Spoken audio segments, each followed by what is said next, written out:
The failure was catastrophic and beautifully lit. On a stage in front of the world's media and investors, the Chiron 7, Sterling Medical's billion-dollar surgical robot, froze. Its sleek, titanium arms, capable of stitching a grape's skin back together, hovered uselessly over the silicone patient model.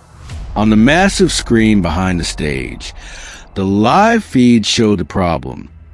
A simulated arterial microtear, a minor complication the AI was supposed to handle with predictive grace.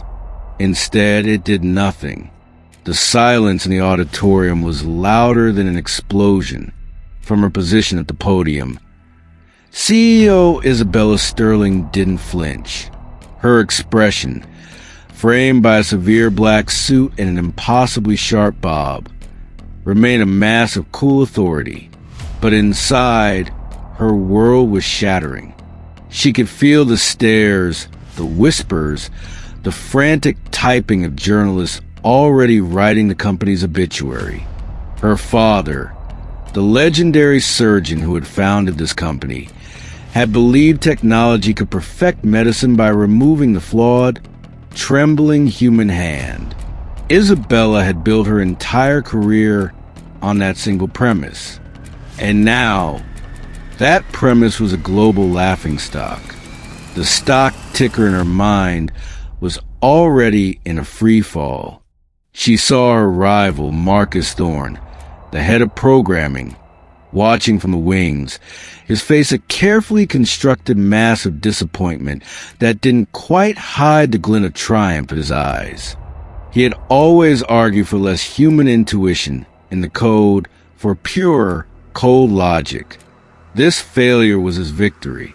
"We appear to be experiencing a minor data bottleneck," Isabella said into microphone, her voice as smooth and cold as marble. "We will conclude the demonstration here. Thank you for your time." She walked off stage, heels clicking with a confidence she did not feel, leaving the monument to her failure gleaming under the hot stage lights. She had just lost a decade of work, $1 billion of R&D, and her father's legacy, all in the space of 7 silent seconds. Miles away, in the dim, antiseptic quiet of St. Jude's General Hospital, a man was on his hands and knees, scrubbing a stubborn, dark stain from the linoleum floor. Dr. Elias Vance, though no one had called him that in 5 years, was now just Eli, the night orderly. He was a ghost in blue scrubs, an expert in the geography of forgotten corridors and the quiet rhythms of a hospital after dark. The failed Sterling Medical demo was playing on the waiting room television. Eli paused his work, sitting back on his heels, his eyes fixed on the screen. He saw the robot, the microtear, the freeze, and his hands, the hands that had once performed medical miracles, began to tremble. It was a tremor he knew well, a ghost that lived in his nerve endings. He wasn't seeing the robot's failure. He was seeing his own. The memory hit him like a physical blow. The bright lights of the ore, the steady beep of the monitor, the small, trusting face of the 7-year-old girl on his table. A routine appendectomy, a sudden, unexpected arterial bleed, almost identical to the one in the simulation. His hesitation, just for a fraction of a second, the alarm, the frantic work, the flat line. The lawsuit had taken his license, his reputation, his savings. But the guilt had taken everything else. It had stolen his confidence, shattered his nerve, and left him with hands that betrayed him at the memory of holding a scalpel. So he had sought refuge in the one place he felt he deserved to be, the anonymous, thankless world of cleaning up other people's messes. He watched Isabella Sterling's cool retreat from the stage. He saw the articles already popping up on the news feed. Sterling's folly, one headline screamed. Billion-dollar robot fails first test. They were all wrong. He knew exactly why the robot had frozen. He saw the flaw in its design with a clarity that was both a curse and a gift. The machine was too perfect.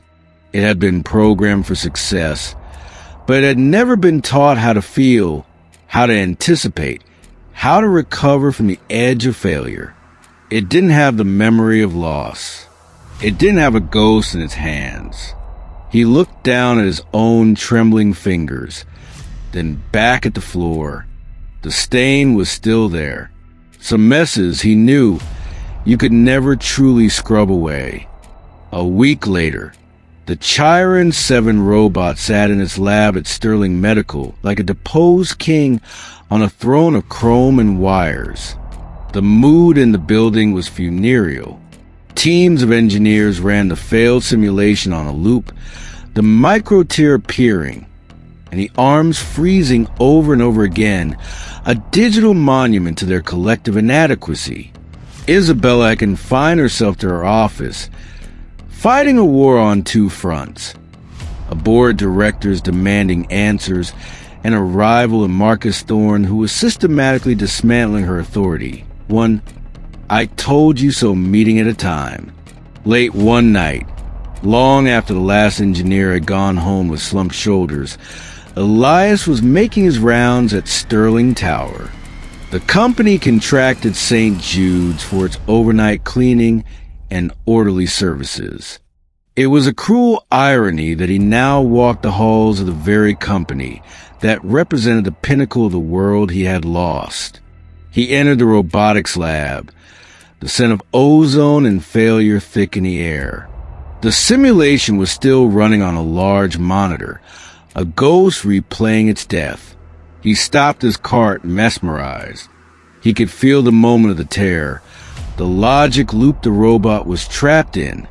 It was looking for a perfect solution in an imperfect situation. "It's not a sight problem," he muttered to himself, his voice a low rumble in the quiet room. "It's a touch problem. It can see the tear, but it can't feel the tissue tension around it. It doesn't know how to yield. You have to teach it to listen with its fingertips." He didn't realize he wasn't alone. In the shadows of the lab, hunched over a different workstation, was Dr. Lena Hansen, the senior haptics engineer, a woman in her late 40s with kind eyes and a mind that saw the world in elegant code. She refused to give up. She had been staring at the same problem for 100 hours straight, and the orderly's words cut through her exhaustion like a flash of lightning. "Listen with its fingertips." She swiveled in her chair. Elias froze, caught like a child with his hand in the cookie jar. He immediately looked down, grabbing his mop. "Sorry, sir. Ma'am. Just talking to myself." Lena stood up slowly, her mind racing. "What did you say? About tissue tension?" Elias's face was a mask of practiced neutrality. "Nothing, ma'am. Just thinking out loud. I'll get out of your way." He started to push his cart towards the door. "Wait," Lena said, stepping forward. Her voice was gentle but insistent.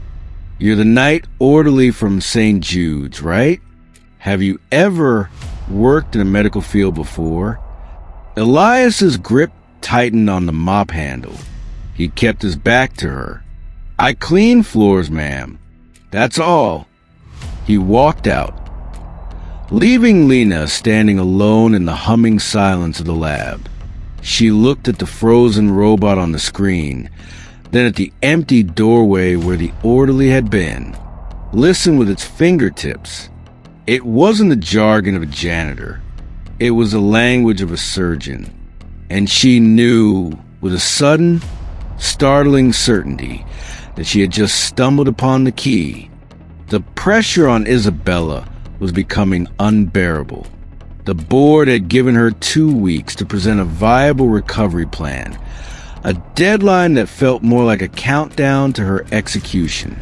Marcus Thorne was circling, presenting his own plan to the board in private meetings, a plan that involved gutting the Chiron 7's intuitive programming and turning it into a simpler, dumber, but more predictable machine. It would be the end of her father's vision. In the middle of this corporate storm, Dr. Lena Hansen requested an urgent and private meeting. Isabella agreed, expecting another resignation. Instead, Lena closed the office door and stood before her, her expression a mixture of nervousness and fierce conviction. "Ms. Sterling," she began, "I believe I know why the Chiron 7 failed. And I believe I know who can help us fix it." Isabella leaned back in her chair, her patience worn thin. "Dr. Hansen, if you're about to suggest another software patch, you can save your breath. We've tried everything." "It's not the software," Lena insisted. "It's the philosophy behind it. We programmed it to be a perfect machine. We never taught it how to handle imperfection. We never taught it how to feel." Isabella raised a skeptical eyebrow. "Feel? Lena, it's a robot." "And that's the problem," Lena pressed on. "I had a conversation with someone. He explained it in a way none of us had considered. He said the robot needs to listen with its fingertips. It needs a sense of touch that's not just about pressure, but about texture, tension, and feedback. Haptic intuition." Isabella was intrigued despite herself. This was the language her father used to speak. "And who is this brilliant consultant you spoke with?" "Someone from a rival company." Lena took a deep breath. This was the moment she would either be fired or heard. "He's not a consultant, Ms. Sterling. He's an orderly. The night orderly who cleans the labs. His name is Eli Vance." The temperature in the room dropped 10 degrees. Isabella stared at Lena, her face an unreadable mass of ice. "Let me get this straight. You're suggesting I risk what's left of my company on the philosophical musings of Janitor?" "I'm suggesting you listen to him for 5 minutes," Lena said, her voice shaking but firm. "I don't know who he is or what his story is, but I know he understands surgery in a way that code cannot. What do you have to lose?" Isabella was furious. It was an insult, a mockery of her entire life's work. She was about to have Lena thrown out, but the words echoed. What do you have to lose? She was already losing everything. Her father's company, her reputation, her future. Every conventional path had led to a dead end. This was unconventional. It was insane. It was unthinkable. And that, she realized with a cold knot of dread in her stomach, was precisely why it might be her only option left. "Fine," Isabella said, her voice like chipping ice. "Arrange it. Midnight. In the lab. No one else is to know. And Dr. Hansen," she added, her eyes narrowing, "if this is a joke, your career at this company is over." The robotics lab at midnight was a cathedral of shadows and sleeping technology. The only light came from the monitor displaying the looping failure. Isabella Sterling stood with her arms crossed, her silhouette sharp and uncompromising against the glow. She had never felt more foolish in her life. Elias Vance entered through the service door, not in his orderly scrubs, but in simple, worn jeans and a gray t-shirt. He looked tired, but his eyes were clear. He nodded once at Isabella, his gaze calm. "Dr. Hansen said you wanted to see me," he said, his voice quiet. Isabella didn't waste time on pleasantries. She seems to think you have the magic words to fix a billion-dollar disaster. I'm here to be unimpressed. You have 5 minutes. Elias didn't respond to her hostility. He simply walked to the monitor. He pointed to the image of the robotic arm, frozen just millimeters from the torn silicone artery. "You're asking the wrong question," he said. "The robot isn't asking a question," Isabella retorted. "It's executing a command it can't complete." "Exactly," Elias said, turning to face her. "You've commanded it to perform a perfect suture. But surgery isn't about perfection. It's about adaptation. That tissue," he pointed again, "isn't uniform. It's weaker near the tear. A human surgeon would feel that. His fingers would tell him to ease up, to change the angle of the needle, to support the surrounding tissue before he even thought about the stitch." He looked at her, and for the first time, she saw a flicker of the man he used to be, the authority, the effortless knowledge. "Your machine has incredible eyes, Ms. Sterling. It can see a single blood cell, but it's blind because it can't feel. You've taught anatomy, but you haven't taught it artistry." Isabella's defenses began to crack. He was articulating the very thing her father had always described as the soul of surgery.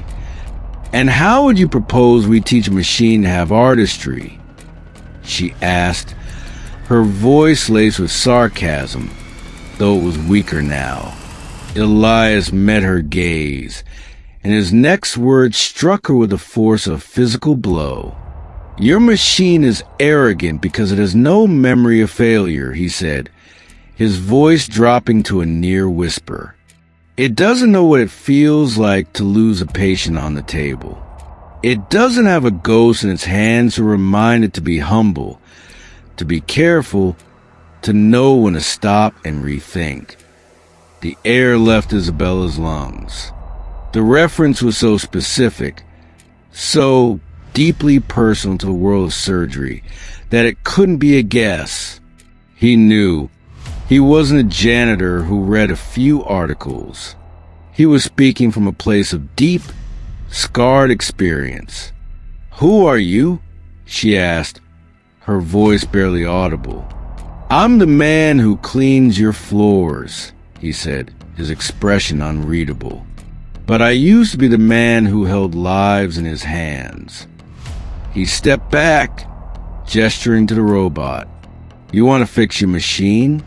Stop trying to make it perfect. Teach it to be human. Teach it how to be afraid of failing." He then gave her a simple, devastating challenge. "Let me work with Dr. Hansen. At night, off the books. I won't touch the machine. I can't, but I can teach her how to give my hands. My memory." He paused. "If I'm wrong, you've lost nothing but a few nights of electricity. But if I'm right, you might just save your father's dream." Thus began the secret sessions. Every night, after the last employee had left, Elias Vance would shed his orderly persona and become the ghost in the machine. Isabella granted him and Lena access to the lab, wiping the security logs herself. It was a massive risk, a fireable offense for everyone involved if they were discovered. Elias kept his promise. He never touched the controls. His hands, when not stuffed in his pockets, had a faint, persistent tremor that was especially pronounced in the lab. The proximity to the instruments, the familiar scent of sterilized equipment. It was all a reminder of his failure. So he taught with his words. "Don't think of it as a single movement," he'd tell Lena, as she sat at the coding interface. "It's a conversation. The needle asks a question. The tissue gives an answer. Your code has to translate that answer in real time. He used metaphors that were alien to the world of programming, but deeply intuitive. Imagine you're pulling a single thread from a silk scarf, he explained one night, trying to get them to refine the force feedback algorithm. If you pull too hard, it snags. Too soft, and you lose it. You have to feel for the resistance, for the give. That's what the robot's fingers need to learn. Lena was a brilliant translator.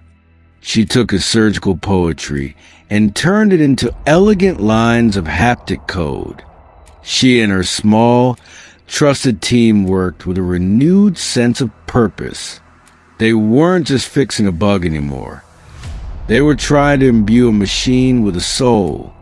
Isabella found herself drawn to the lab late at night. She would stand in the shadows, watching this strange collaboration. She saw the way Elias's face would light up when he explained a complex surgical concept, the ghost of the brilliant doctor he once was shining through. She also saw the pain, the way he would flinch if Lena moved a virtual scalpel too quickly on the screen. Marcus Thorne grew suspicious. He noticed the lights in the lab on at all hours, the hushed energy in Lena's team. He was being shut out of the recovery project. And his paranoia grew.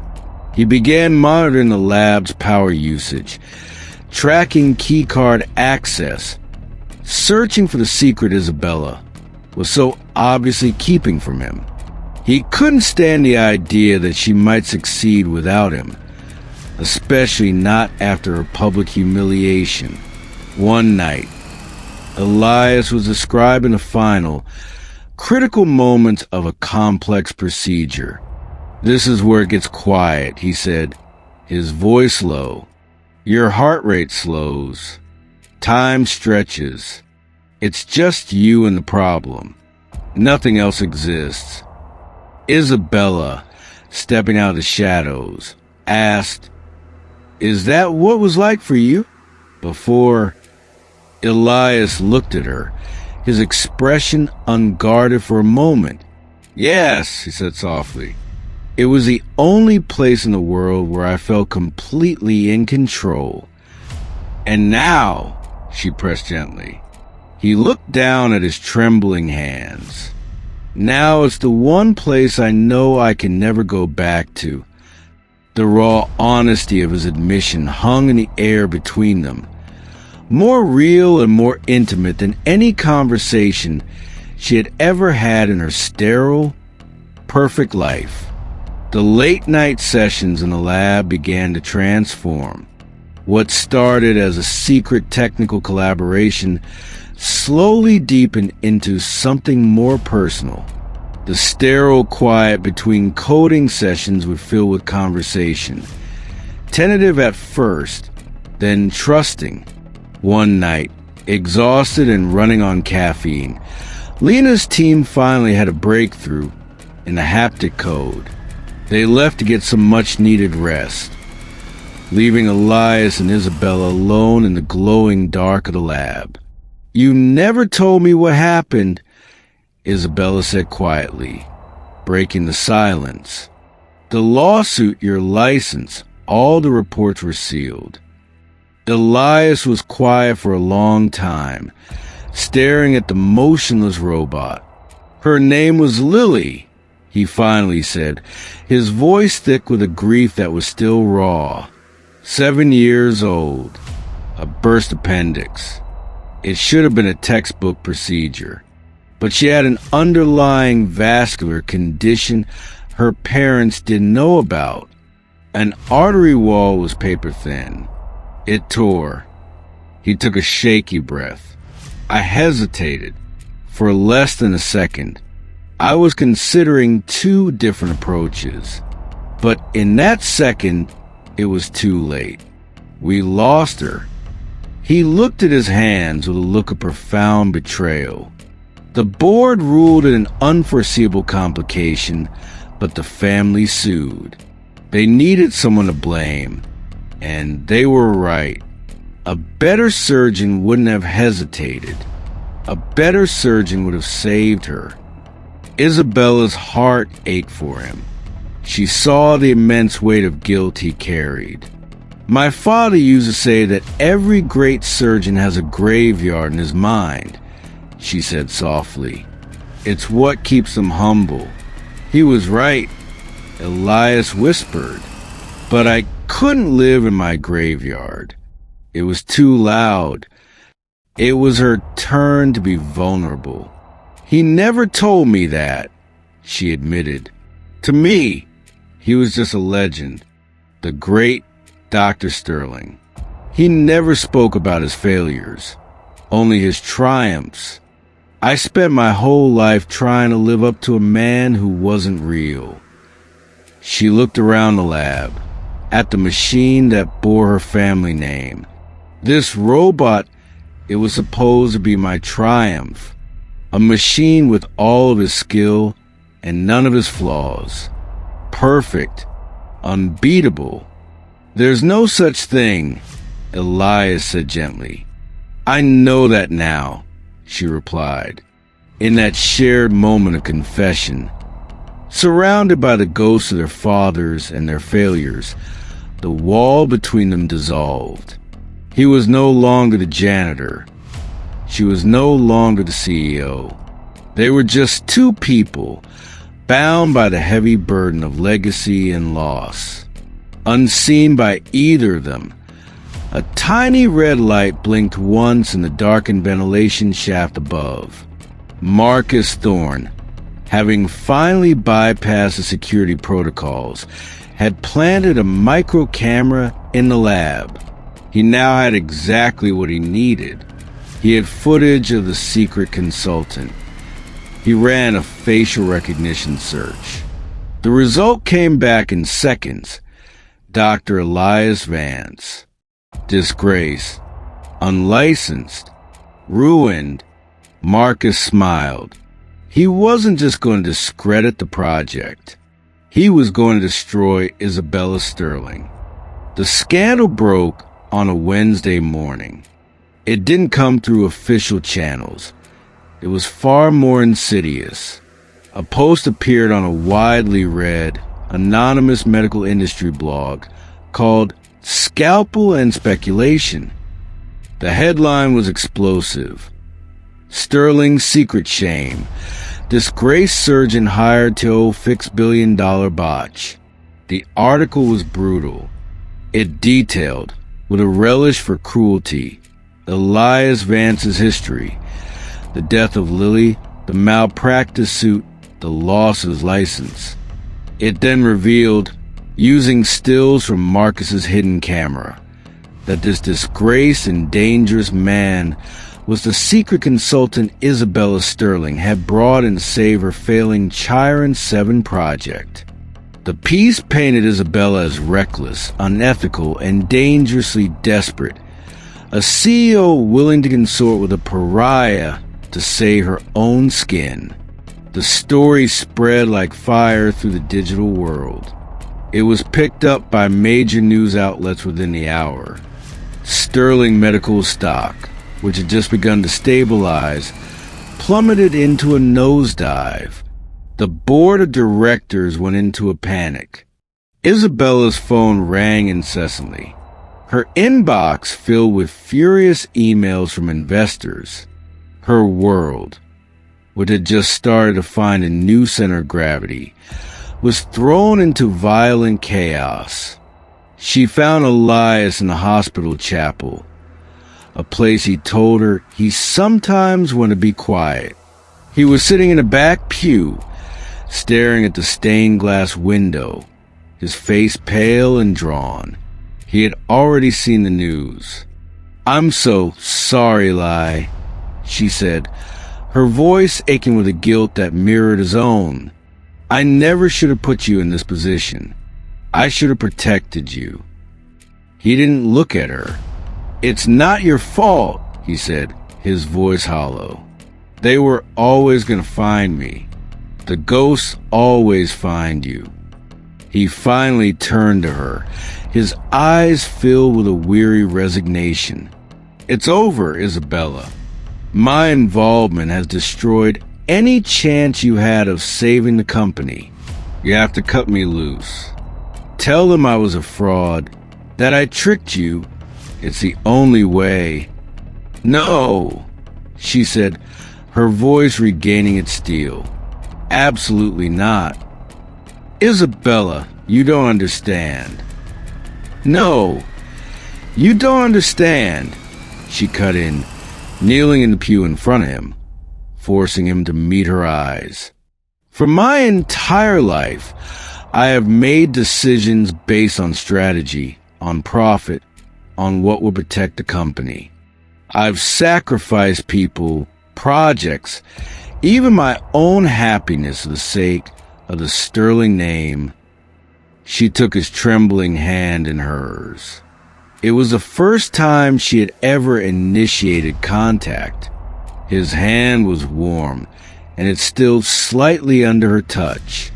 "I am not sacrificing you," she said, her voice fierce with conviction she had never felt before. "I don't care about the stock price. I don't care about the board. They think this is our weakness? I'm going to show them it's our greatest strength." Just then, her phone buzzed. It was a summons. An emergency board meeting had been called for that afternoon. Marcus Thorne was officially calling for a vote of no confidence to have her removed as CEO. This was it, the final battle. The boardroom felt like a courtroom. The air was thick with accusation. Isabella Sterling stood at one end of the long, polished table, facing the hostile board. Marcus Thorne stood at the other, radiating smug confidence. He had spent the morning presenting them with a damning blog post, the stock charts, and his own stable, logical plan for the company's future. "The evidence is irrefutable," Marcus began, his voice smooth and authoritative. "Ms. Sterling has acted with catastrophic recklessness.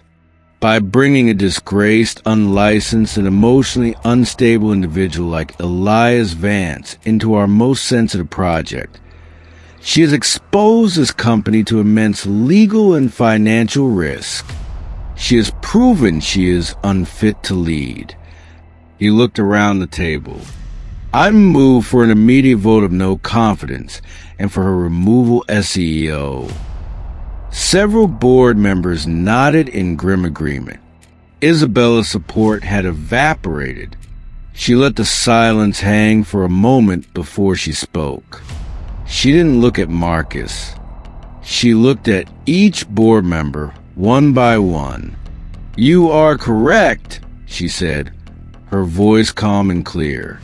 "I brought Dr. Elias Vance into this project, and it was the single best decision I have made as CEO of this company." A murmur of disbelief went through the room. "You see a disgrace," she continued, her voice rising with passion. "I see a man with more integrity and courage than anyone in this room. You see a failure. I see a teacher. You want to talk about risk? The biggest risk we ever took was building a machine that we expected to be perfect." She nodded to Lena, who was standing nervously by the door. Lena dimmed the lights and turned on the main screen. "Marcus has shown you the past," Isabella said. "I'm going to show you the future." On the screen, a new simulation began. It showed the Chiron 7 robot. It faced the same micro-tear that had caused the initial failure. But this time, the robot didn't freeze. Its arms adjusted, its fingers probing the tissue with a new, delicate sensitivity. It seamlessly repaired the tear with a grace and precision that was breathtaking. "As you can see, we've solved the issue," Marcus said dismissively. My new logic protocols are clearly working. Oh, we're just getting started, Isabella said with a cold smile. In the simulation, a new complication arose, then another and another, a sudden drop in blood pressure, a secondary bleed, a brittle artery wall. Each time, the robot adapted instantly, flawlessly, its movements fluid and intuitive. It was no longer just executing commands. It was problem solving. It was thinking. It was feeling. The board stared, mesmerized. This was not the rigid machine they knew. This was something else. A miracle. How? One board member whispered. Isabella looked at them, her eyes shining. We didn't just program it with data. We programmed it with wisdom. The wisdom of failure. She took a deep breath. The Chiron 7's new haptic intelligence wasn't just designed by Dr. Vance. It was infused with the memory of his deepest loss. He taught our machine how to be humble. He taught it what it feels like to fail, so it would learn what it takes to succeed. As she finished, the boardroom doors opened. Elias Vance walked in. He was no longer the ghost in scrubs. He wore a simple, clean suit, and though his hand still held a faint tremor, his gaze was steady. He looked like a doctor again. The prodigal son had come home. Elias walked to the center of the room, standing beside Isabella. He didn't look like a man on trial. He looked like a man who had already faced his harshest judge and survived. He addressed the silent, stunned board. My name is Dr. Elias Vance, he began, his voice even and strong. 5 years ago, I lost a young patient on my operating table. It was a defining failure in my life. There isn't a day that goes by that I don't carry that failure with me. It cost me my career, my reputation, and for a long time, my will to be a part of the world. He paused, his gaze sweeping across their faces. When Miss Sterling approached me, I saw in her machine the same arrogance I once had in myself, a belief in its own perfection, and I knew that was its fatal flaw. He gestured to the screen, where the robot was still performing its flawless, adaptive dance. What you see there is not just sophisticated programming. It's scar tissue. It's the painful, essential lesson that the possibility of loss must be present in every single calculation. We didn't just build a better robot. We built a wiser one.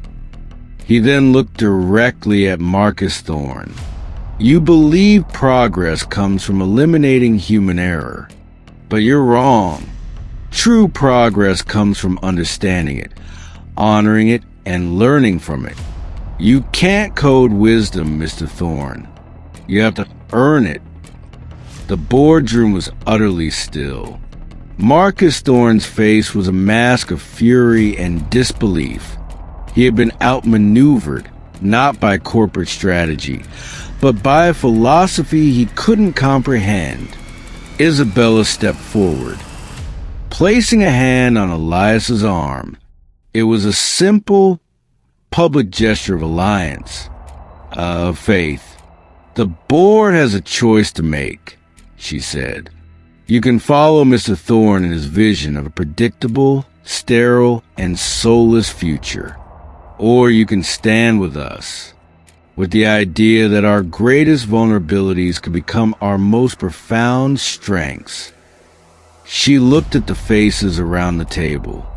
I am staking my position as CEO not on our past successes, but on this man and on the future we can build together.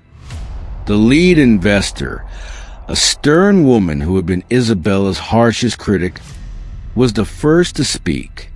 She looked at Elias, then at Isabella, and a slow smile spread across her face. "For the first time," she said, "I finally see your father in you, Isabella. Not just his ambition, but his courage." She turned to the rest of the board. "I vote to keep Miss Sterling as CEO. Furthermore, I move to terminate Mr. Thorne's employment, effective immediately, and offer Dr. Vance a formal position to lead this new division." One by one, the other board members nodded their assent. The vote was unanimous. Marcus Thorne, speechless with rage, stormed out of the room. In the quiet aftermath, Elias turned to Isabella. "You didn't have to do that," he said, his voice thick with emotion. "You risked everything for me." "No," she replied, her hand still on his arm. "I risked everything for us. There's a difference." The victory in the boardroom was decisive. But for Elias, the war within himself was not yet over. The company had been saved, his name cleared in the court of corporate opinion. But the ghost in his hands remained. He was offered a state-of-the-art office and the title of Director of Haptic Intelligence, but he spent most of his time in the quiet solitude of the lab simulator. He could guide others, but he still couldn't bring himself to take the controls. The memory of that fatal second of hesitation was a wall of ice he couldn't seem to break through. Isabella saw his struggle. She saw the way he would watch the simulations, his hands clenching and unclenching at his sides. She knew that professional redemption wasn't enough. He needed personal healing. One evening, she found him in the lab long after everyone else had gone home. He was standing before the simulator, the screen dark. "It's still there, isn't it?" she asked softly. The fear. He nodded, not looking at her. "I can see the procedure in my head, every step, but when I think about doing it, my hands remember. They remember failing." "Maybe they don't need to forget," Isabella said, stepping beside him. "Maybe they just need to learn a new memory." She powered on the simulator, loading a new program. It wasn't a complex surgery. It was simple. The screen displayed a single, perfect grape. "Stitch the skin back on," the program prompted. It was a famous test of a surgeon's dexterity. "I can't," he whispered, his hands beginning to tremble. "I know," Isabella said. She pulled up a stool and sat beside the console. "So I'll be your hands and you be my guide, just like you were for Lena." So they began. He would talk her through it, his voice low and steady, explaining the delicate pressure, the angle of the needle. Her movements were clumsy at first, but she was a quick study. They worked for hours, not as CEO and director, but as student and teacher, as partners. Finally, after dozens of failed attempts, she made a clean stitch. They both looked at the screen, at the tiny, perfect suture on the virtual grape. "Now you," Isabella said gently, getting up from the stool. Elias stared at the empty seat. He looked at his hands. The tremor was still there, but it was fainter now. He thought of Lily. He thought of the shame. But then he thought of Isabella, of her unwavering faith in him when the entire world had called him a disgrace. He took a deep breath, sat down, and picked up the virtual controls. His fingers trembled as they closed around the joysticks. He brought the robotic arms into position. He hesitated. The ghost was there, whispering in his ear. But this time, there was another voice, Isabella's, right beside him. "It's okay, Eli," she said softly. "I'm right here. You're not alone." He looked at her, then back at the screen. He exhaled, and for the first time in 5 years, he pushed through the fear. He made the first stitch. It was shaky, but it held. Then he made another, and another. His movements grew steadier, more confident. He wasn't just stitching a grape. He was stitching his own shattered soul back together. When he finished, the grape was whole. He let go of the controls and leaned back, his face wet with tears he didn't realize he had shed. They weren't tears of grief. They were tears of release. The ghost in his hands was finally quiet. Sterling Medical's relaunch of their surgical robot was the biggest comeback story of the year. Rebranded as Elias Haptic System, it was hailed by the medical community as a true revolution, a machine that paired flawless precision with the invaluable gift of a surgeon's intuition. Hospitals around the world placed orders. The company's value skyrocketed, surpassing all previous records. Dr. Elias Vance became a reluctant star. He gave talks not about technology, but about the philosophy of healing, about the importance of learning from failure. He was offered chief of surgery positions at prestigious hospitals, but he turned them all down. He had found his place. As the head of the Haptic Intelligence Division, he wasn't just performing surgery. He was teaching a new generation of machines and doctors how to do it with wisdom and humility. He and Isabella were now partners in every sense of the word. Their days were a seamless blend of strategy meetings, lab sessions, and shared lunches. The professional line between them had long since blurred, replaced by a deep, unspoken intimacy. They were the company's soul, a perfect fusion of vision and skill, ambition and compassion. The entire company could feel it. The building itself seemed to breathe easier, infused with a new sense of purpose and hope. But the final conversation, the one that mattered most, remained unsaid.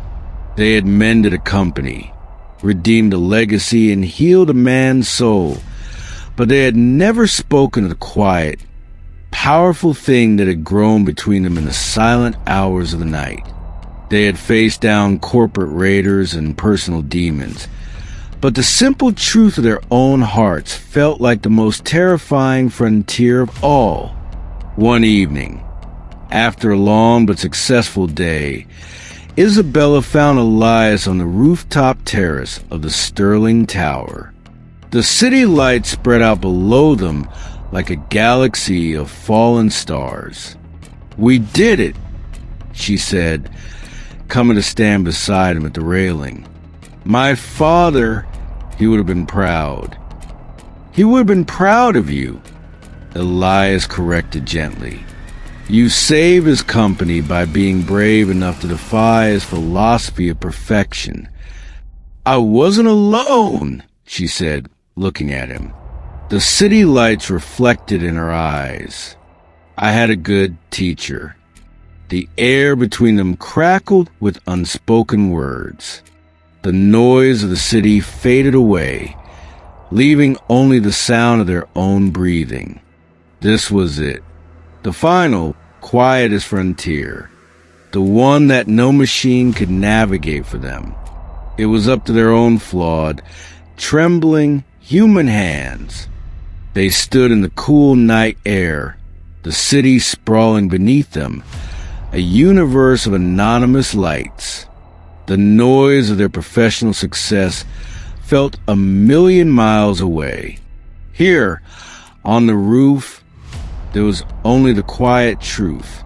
"I was so afraid," Isabella confessed. her voice barely a whisper. For my entire life, I've been afraid of failing, of not being enough, of not living up to his name. She looked away from the city and at him. But the night the story about you broke, I wasn't afraid of the stock price or the board. I was afraid of losing you, afraid you would walk away, that I would be left alone in the fortress I built. Elias turned to face her fully, his expression serious and tender. And I was afraid to feel anything again, he admitted, his voice low. After I lost Lily, I shut it all down. I thought hope was a weakness. I thought caring was a risk I could never afford to take again. He looked at their intertwined story, from the lab to the boardroom. But you took a risk on me. You saw something in the ghost in the janitor's scrubs. You didn't try to fix me. You just stood with me. You shared the burden. He reached out, his hand no longer trembling, and gently tucked a stray strand of hair behind her ear. His touch was electric, a current of 5 years of pent-up feeling. Isabella, he said, his voice thick with emotion. I think I fell in love with you in a hospital chapel I never entered, in a boardroom you conquered, in a lab where you helped me find my hands again. I love you, not the CEO, not the sterling name. You. Tears welled in Isabella's eyes, but this time they were not tears of grief or stress. They were tears of profound, overwhelming relief. The Ice Queen had finally, completely melted. I was so busy trying to build a perfect machine, she whispered, her voice breaking. I didn't realize the most important thing I was building was a life with you. She leaned into his touch. I love you, Eli. He closed a small distance between them and kissed her. It wasn't a kiss of explosive passion, but one of deep, quiet recognition. It was a kiss that tasted of second chances, of shared burdens, of two broken souls who had found a way to become whole together. It was a promise, made silently under the city lights, that they would never have to face their ghosts alone again. In the end, the greatest innovation to come from Sterling Medical wasn't a robot. It was a simple, revolutionary idea that our deepest wounds can be the source of our greatest strength, and that true healing begins when we are brave enough to let someone else see our scars. If this story about second chances, healing, and the courage to love after loss move you, please let us know. Where are you watching from today? Your story, your presence matters to us. Share in the comments. What does a second chance mean to you? Like and subscribe for more powerful stories that explore the depths of the human heart. By joining our community, you help us continue to create content that inspires and heals. Turn on notifications so you never miss a new chapter. Thank you for being here, and thank you for believing in the power of redemption. We'll see you in the next story.